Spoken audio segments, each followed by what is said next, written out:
Coletânea Alicerce do Paraíso, volume 6, capítulo 5. Sociedade.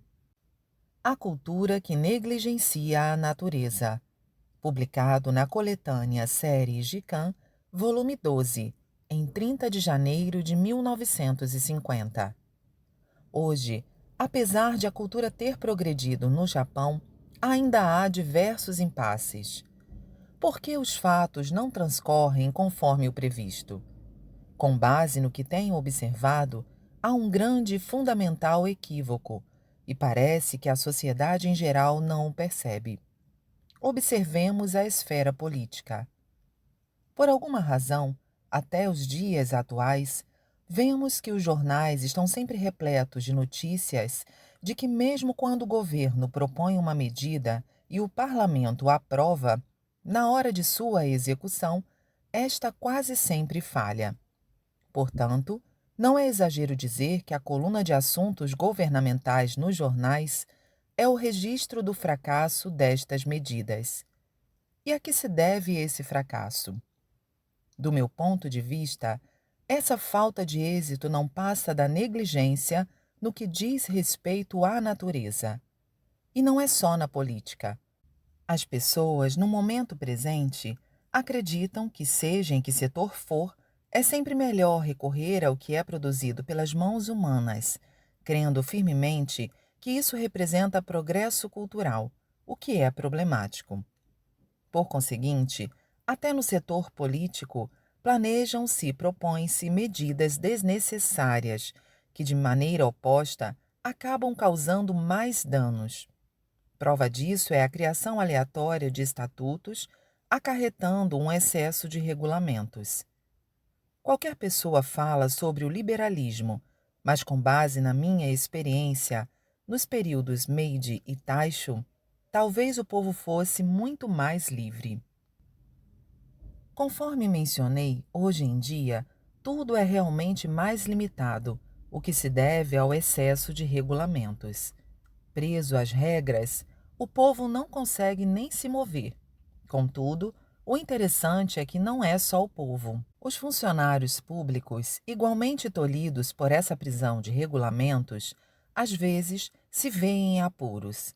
A maior evidência é que não conseguem escapar das normas ao se depararem com alguma questão que, com base no bom senso ou na compaixão, não seria tão condenável. Não é raro ouvir os funcionários deixar escapar alguns lamentos como: até mesmo nós estamos em apuros com os regulamentos.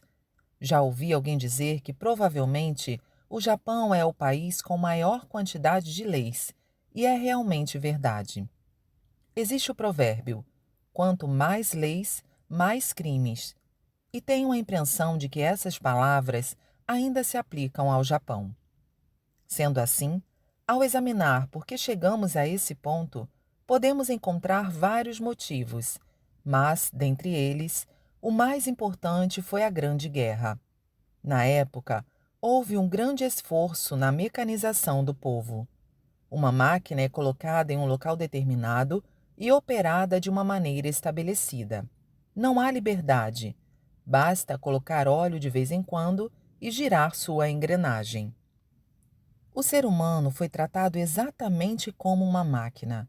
Surgiu então o ser humano-máquina, alguém que não pode dizer o que quer, não tem liberdade de ação, não come o que deseja. Para se mecanizar o ser humano, é preciso um molde, e os regulamentos são tais moldes. A economia de comando, que deixou alguns resquícios nos dias de hoje, é um desses moldes. Para mecanizar a população, são necessários muitos funcionários. Durante a guerra, foram criados sucessivamente vários departamentos e agências governamentais, e o resultado foi o aumento exponencial de funcionários públicos. Esse crescimento continua. O salário desses funcionários chega a 300 bilhões de ienes por ano, uma soma impressionante. Se fosse apenas isso, ainda estaria bem, mas existe um outro grande problema que passa despercebido. Como consequência do grande número de funcionários, acaba sobrando gente. Assim sendo, visto que há pessoas demais, estas não podem ficar ociosas. Logo, é preciso encontrar algo, um serviço. E aí, o que desperta a atenção dos funcionários é a revisão dos regulamentos.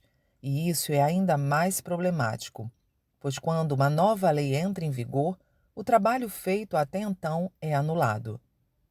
Métodos e meios para lidar com a nova lei também começam a surgir, amadurecem, e quando tudo volta a correr sem obstáculos, o serviço que antes levava uma semana passa a ser feito em 3 dias, e os funcionários voltam a ficar desocupados. E então surge a ideia de renovar os regulamentos.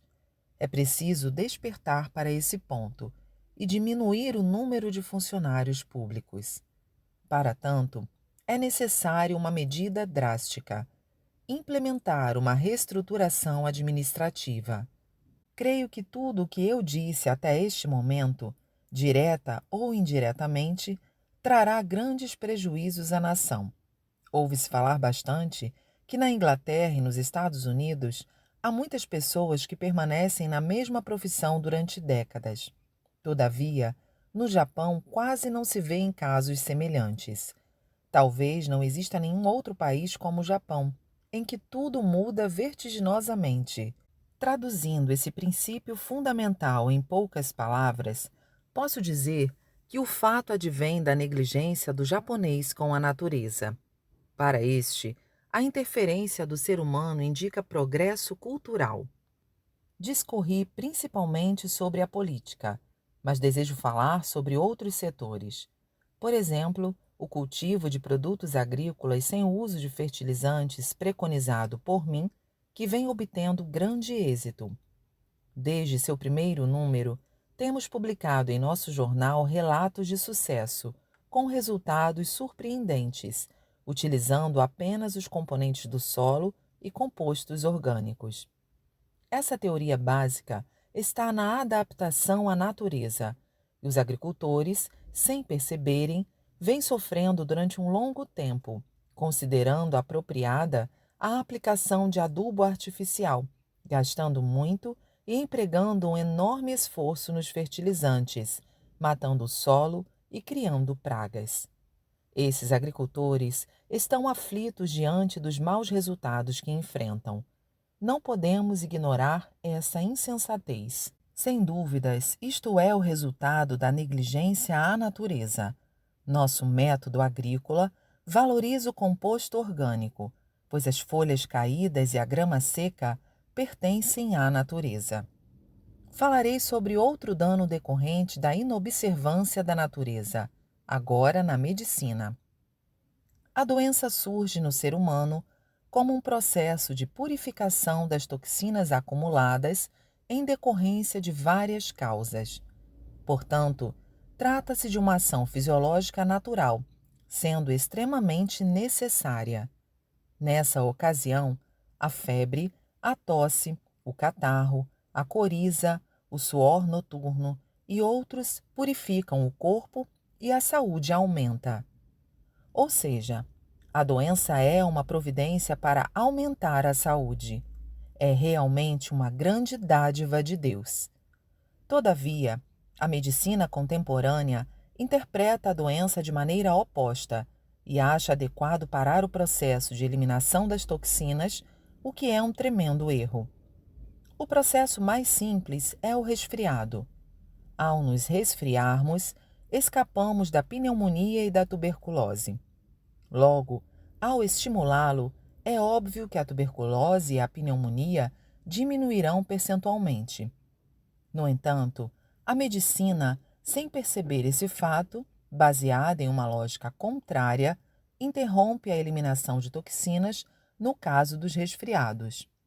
A maior prova do que digo é que, à vista disso, em vez da redução dos casos de tuberculose e pneumonia, observa-se até a tendência do seu aumento. É desnecessário dizer que essas situações se devem por se negligenciar a natureza.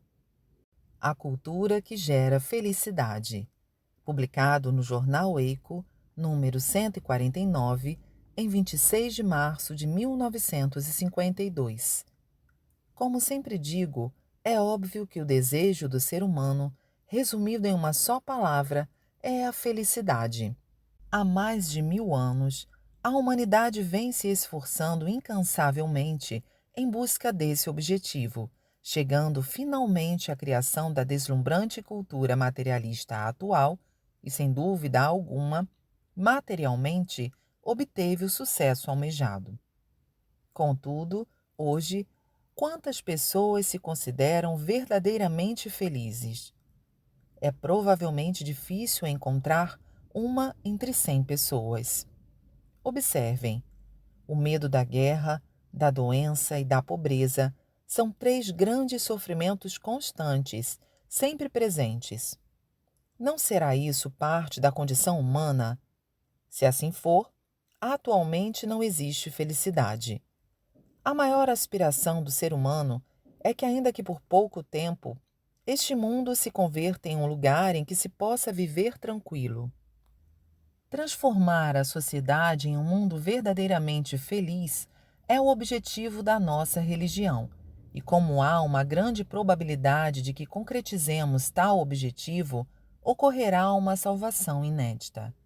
Para tanto, em primeiro lugar, é preciso apontar os erros da cultura existentes até hoje e ensinar a verdadeira maneira de agir. É incabível ser uma cultura de fachada, a qual se baseia apenas na forma, como se vê até hoje. É preciso, acima de tudo, que o conteúdo também se aprimore.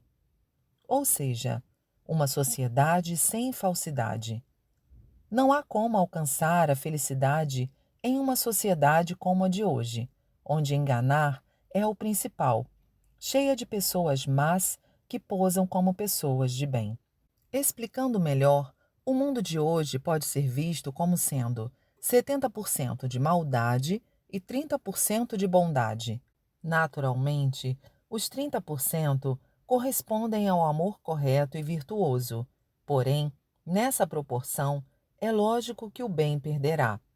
De fato, o mal se sobressaiu demasiadamente e o bem, hoje, está sendo cada vez mais oprimido.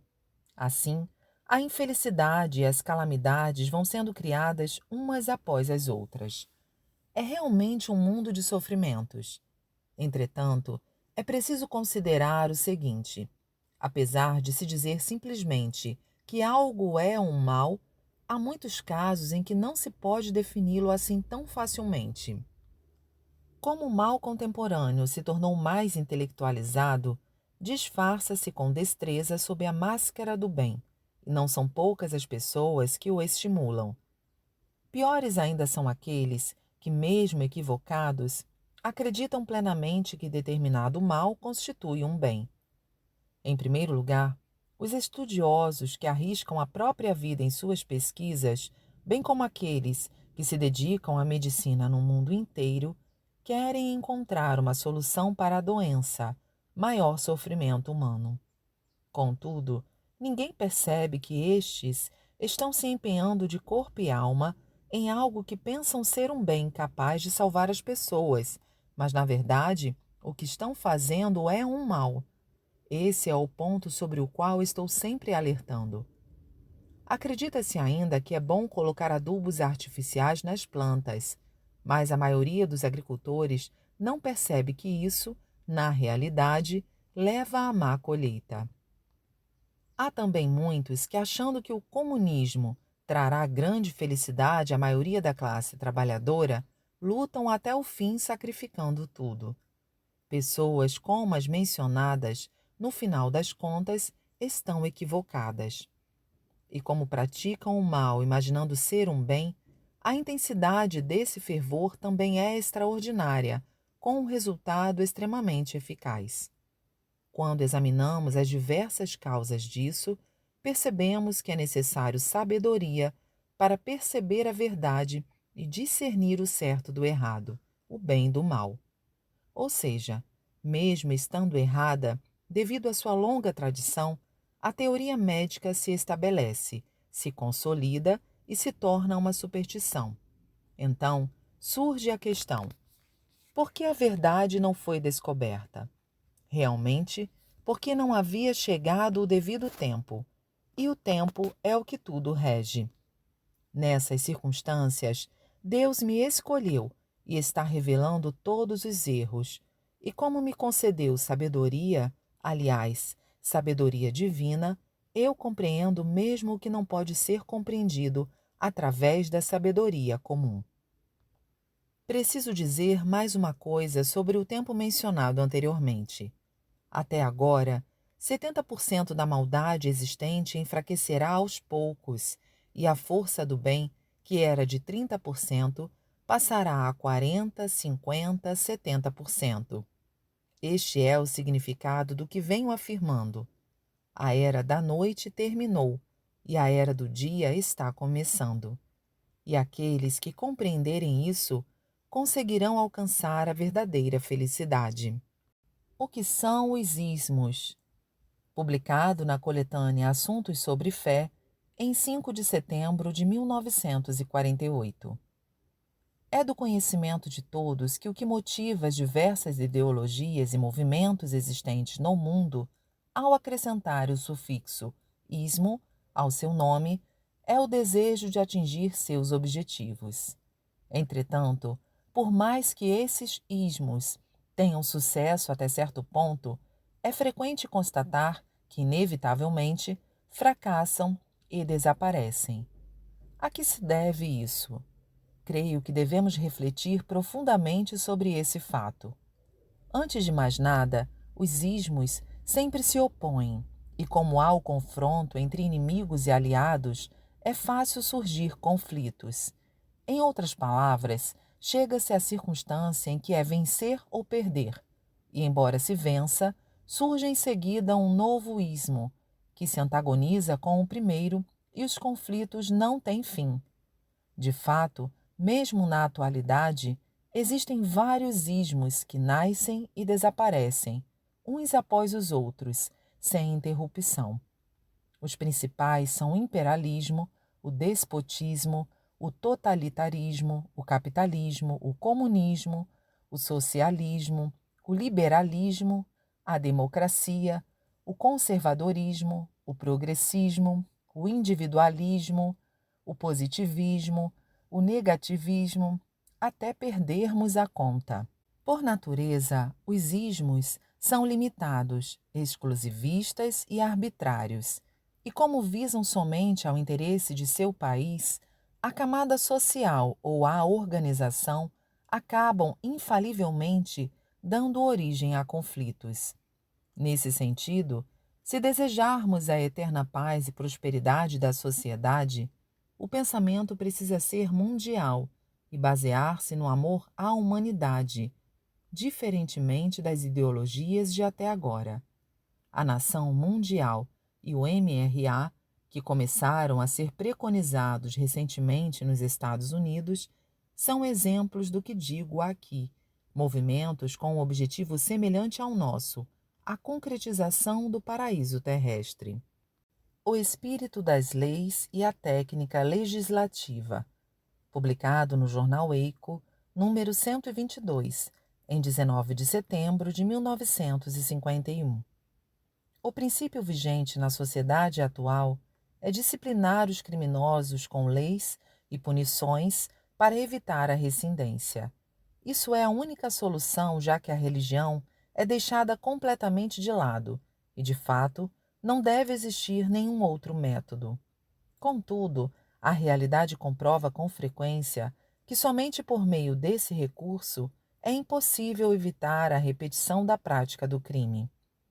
Naturalmente, ao qualificarmos algo como delito, o que vemos é apenas um efeito que vem à tona. Sendo assim, devemos investigar a origem, o fator íntimo que levou à sua prática. Visto que tal origem se encontra na alma, no desejo de cometer o crime, se não eliminarmos o que leva a pessoa a esse gesto com um método diferente que não seja somente a prevenção legal, uma sociedade sem criminosos nunca se concretizará. Conforme dito, atualmente, Os malfeitores se esforçam somente para não caírem nas malhas da lei. Isso não se limita aos bandos de delinquentes. Pessoas com considerável educação e até mesmo aquelas que pertencem às classes acima da média agem assim. Pensam que basta não ser apanhado pela lei e continuam agindo, indiferentes à moral e à justiça. Este modo de pensar é temível e deve ser corrigido. Gostaria, então, de escrever sobre o tema com base na minha prática. Faz algumas décadas que venho enfrentando a justiça com certa frequência e ainda hoje há alguns processos em andamento. Todavia, dado que meus oponentes são, sem exceção, indivíduos maus e minha filosofia é nunca perder para o mal, preciso seguir até o fim. Nunca perdi uma causa. Assim, por meio de várias experiências, aprendi que todos eles resistem contra o bem, apoiando-se somente no aspecto técnico da lei. Entretanto, por ser um adversário que enfatiza o espírito das leis, somente perco no primeiro julgamento. Inevitavelmente venço nas instâncias posteriores. Caso contrário, a outra parte se rende e pede um acordo. O problemático é que, dependendo dos juízes, é grande o número daqueles que dão mais importância ao procedimento legal, e estes parecem ser mais jovens, com pouca vivência. Em contraposição, a valorização do espírito das leis parece ser mais comum entre os juízes experientes. Gostaria que os procuradores considerassem cuidadosamente que, se enfatizarem apenas o texto frio da lei, os criminosos forçosamente pensarão apenas em meios de escapar habilmente da malha legal, e a criminalidade não diminuirá. Em contrapartida, se atentarem somente para o espírito da lei, o procedimento legal ficará em segundo plano. Uma vez que o cerne da lei passará a ser valorizado, naturalmente perceberão que é mais vantajoso não cometer nenhum crime. Enfim, isto corresponderá ao verdadeiro objetivo das leis e, consequentemente, fará com que os males sociais diminuam. Assim, proponho esta perspectiva às autoridades competentes. Teoria do direito à coexistência harmônica entre homens e mulheres. Publicado no jornal Que Eu Sei, número 48, em 4 de fevereiro de 1950. A teoria do direito à igualdade entre homens e mulheres, como um dos resultados da democracia, é bastante lógica e satisfatória, principalmente no Japão, onde durante longo tempo o direito das mulheres foi negligenciado e estas foram submetidas a uma posição desfavorecida. Nem é preciso dizer o quanto o direito à igualdade trouxe proteção às mulheres, mas devemos estar atentos também às desvantagens que podem advir ao exagerarmos nesse aspecto. Visto que o direito à igualdade entre homens e mulheres é recente no Japão, essas desvantagens constituem provavelmente um inevitável fenômeno de uma fase de transição. É desnecessário lembrar países como os Estados Unidos, há longo tempo aprimorados nesse aspecto e onde o conceito já foi assimilado pela sociedade. Aqui, conforme o título expressa, escreverei sobre a teoria do direito à coexistência harmônica entre homens e mulheres no contexto atual do Japão, para que a mudança chegue mais rapidamente. Para começar, na igualdade de direitos, ambas as partes querem expor somente o próprio ponto de vista e não há espaço para concessões. Afinal de contas, igualdade de direitos significa equivalência, ou seja, similaridade. Seria como um encontro do convexo com o convexo. A harmonia surge quando temos o côncavo e o convexo. Se as duas partes forem convexas, nenhuma irá ceder, e a consequência natural é que o conflito nunca terminará. De fato, com o direito à igualdade, melhorou a posição das mulheres, que são mais felizes. Entretanto, não podemos ignorar o sofrimento causado pelo surgimento de conflitos inesperados, conforme mencionado. É exatamente o que ocorre com o liberalismo desmedido, que acaba levando ao egocentrismo. Esta é a razão pela qual falo sobre a teoria do direito à coexistência harmônica entre homens e mulheres. Tal coexistência implica uma classificação de proporção. Em resumo, não seria uma proporção de 50% para cada parte. Seria, por exemplo, 60% para o homem e 40% para a mulher. Divido assim porque, em geral, os homens têm mais força no cotidiano. No entanto, há casos em que a força da mulher é superior à do homem e este a complementa. São situações em que a mulher corresponde a 60% e o homem a 40%, o que é aceitável. Se pensarem e agirem desta forma, será possível garantir que haverá menos conflitos e a felicidade na vida conjugal aumentará. Ofereço este texto aos casais de todo o mundo. A transformação da cidade de Atami em paraíso, publicado no jornal Ricari, número 14, em 25 de junho de 1949. No dia 28 de maio de 1949, o jornal Shizuoka Shimbun publicou a reportagem a seguir. Kyodo News. O primeiro grupo de turistas, desde o pós-guerra, composto por imigrantes japoneses da primeira e segunda gerações vindos do Havaí, chegou ao Japão a bordo do navio USS General W.H. Gordon, no dia 29 de abril. O grupo cumpriu uma agenda de 21 dias sem contratempos, indo do leste de Nikko a oeste, onde visitaram Aço e Beppu. No dia 20 de maio até 2 de julho, data prevista para o regresso, desfrutarão por um pouco mais de um mês da saudosa terra natal. O que os visitantes acharam da primeira parte da viagem? Fiz um resumo das opiniões do guia, Sr. Shigeo Shigenaga, e do funcionário da agência de turismo.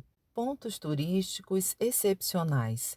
Deixando à parte a capital, Tóquio, temos Nikko, Uji, Yamada, Futami e Kyoto. Os templos Higashi, Hoganji e Nishi-Hoganji foram particularmente apreciados devido ao grande número de fiéis e a cidade de Beppu por sua tranquilidade e águas termais. Pontos turísticos que podem ser excluídos de futuras programações. Em vez de Atami, seria preferível um local mais silencioso como uma estância de águas termais. Hakata e Kumamoto só devem ser visitadas se houver muitas pessoas nascidas nestas cidades, já que não tem nenhum valor turístico. Isso não é nenhuma novidade para os que estão acostumados a ver o vulcão Kilauea no Havaí. Locais que poderão ser acrescentados à agenda: o Mar de Seto e as tranquilas estações de águas termais de Izu. Quanto às instalações e serviços dos ryokan, os japoneses preferem os genuínos ryokan. A segunda geração de imigrantes prefere indiscutivelmente os hotéis. Já as refeições eram exclusivamente da culinária japonesa, e qualquer prato com toque ocidental era mantido à distância. Serviço extremamente lento. Dependendo do ryokan, os funcionários não estavam devidamente treinados. Mesmo os imigrantes japoneses mais idosos preferem essencialmente o banheiro à moda ocidental. Não apreciaram o banho misto para homens e mulheres das águas termais. Li essa reportagem e concordo plenamente com tudo o que foi dito. Realmente, apesar de Atami ser um local de paisagem radiante, o conformismo com as estratégias comerciais banais e a noção fútil de que basta ganhar dinheiro nos levam a pensar que os olhos estão vendados à mudança dos tempos. Portanto, enquanto mantivermos Atami como está, não há como garantir que não acabará sendo deixada de lado pelos turistas estrangeiros, apesar de ser abençoada como um dos principais pontos turísticos do Japão. À vista disso, antes de mais nada, a Atami do futuro deve abandonar de uma vez por todas a particularidade das cidades de águas termais tradicionais e reformar sua estratégia comercial, adequando-se à nova era. A política nacional, por sua vez, deve cumprir a importante responsabilidade de atrair turistas estrangeiros, ou seja, É preciso implantar uma política geral visando transformar Atami em uma cidade do mundo e não apenas do Japão. Embora seja uma entidade religiosa, nossa Igreja logo identificou essa condição e atualmente a está colocando em prática, sendo nosso lema o protótipo do paraíso terrestre. Por esse motivo, escolhi a cidade de Atami e estamos hoje avançando concretamente rumo à sua construção. É desnecessário dizer que Atami possui montanhas, mar, ilhas, que se estendem ao longo do litoral de Izu. Trata-se de uma vista que vai até os arredores de Kauana, com vários pontais, e à esquerda temos a radiante paisagem do Cabo de Manazuru.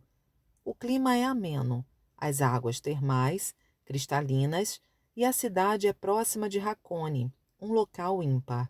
Está a meio caminho das metrópoles do leste e do oeste e é de fácil acesso. É, sem dúvida, o destino turístico ideal. Apesar disso, como afirmei anteriormente, o fato de não conseguir fazer com que este encanto se notabilize é devido, sem dúvida, à costumeira política, que depende exclusivamente das águas termais. Tal política está presa ao anseio por um sonho inatingível. Como, a princípio, os turistas estrangeiros não têm tanto interesse pelas águas termais quanto os japoneses, é preciso valorizar ao máximo outros encantos naturais. Sendo assim, é necessário distanciar-se da zona urbana, barulhenta e rude. Naturalmente, urge também instalar hotéis magníficos com vista espetaculares nos tranquilos arredores de Atami. Com base no que foi dito, nossa igreja está atualmente construindo um grande sonho em um local panorâmico, a uma distância perfeita, próxima de Atami, mas também afastada de seu distante leste e de seu afastado oeste. Tenho certeza de que esta será a base para o futuro progresso da cidade de Atami.